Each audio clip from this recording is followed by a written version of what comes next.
He was always so happy. He was a great kid. He was always very respectful.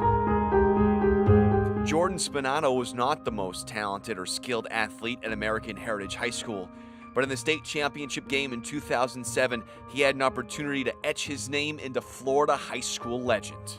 Jordan Spennato, a 5'8" senior who has not attempted a field goal all year. It happened so fast. It was like, let's just give the kid a shot. I thought the last thing in the world was going to happen. He was going to make a 43-yard field goal. We were like, oh my God, what if he doesn't make it? To win a title. The kick is up. The kick is good. It's good. It's like the moment you just dream of. One of the greatest endings of a football game like I've ever been a part of. State championship on a kick. No, those are things that you see in books, and you hear those stories and those myths. Most exciting moment of my life right now. After graduation from American Heritage, Jordan bounced around. He took some community college classes, crashed on some sofas with friends, and even spent a year in California with family. He returned home in the summer of 2013, and that's when his family started to notice a change. The All-American kid with the great attitude was arrested. The charges were eventually dropped. Then we realized he was really with kids he didn't belong that we to be didn't hanging know. out And with. normally we knew everybody. And those new friends were introducing Jordan to a new world. He was a mama's boy, and he always was, and it was hard to have that happen. I didn't know that person. I didn't want him around my kids. I didn't even want to be in the same room as him. He was not my brother.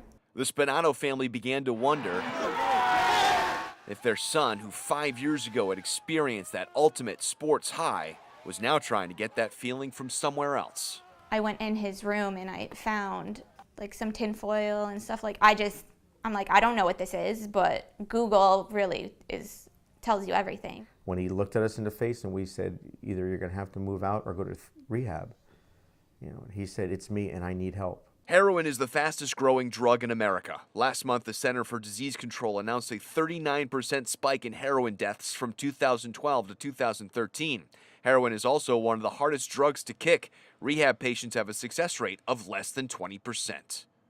We just kept saying, be that percentage that makes it. You read all of these horror stories, and I guess we were the horror story, The worst happened. Jordan spent 40 days in rehab. On his third day home, Claude and Kim walked in on something no parent should see.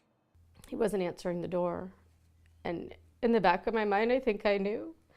My husband had to take the doorknob off and open the door. Fortunately, we found him in our home, but that's better than not finding him at all. He was a kid that you thought had it all going for him. I just want to die. I mean, it's like the happiest moment. How could this kid, surrounded by all that love, how could this happen to him? It's like just heart-wrenching. My heart has a hole in it. I just want to relive that moment again. A respectful, happy young man from a close family. If heroin can take down Jordan Spennato, it can take down anyone. Oh man, what a kick. Spennato may have made the kick of his life, but he could not kick the one thing that took it. My goodness.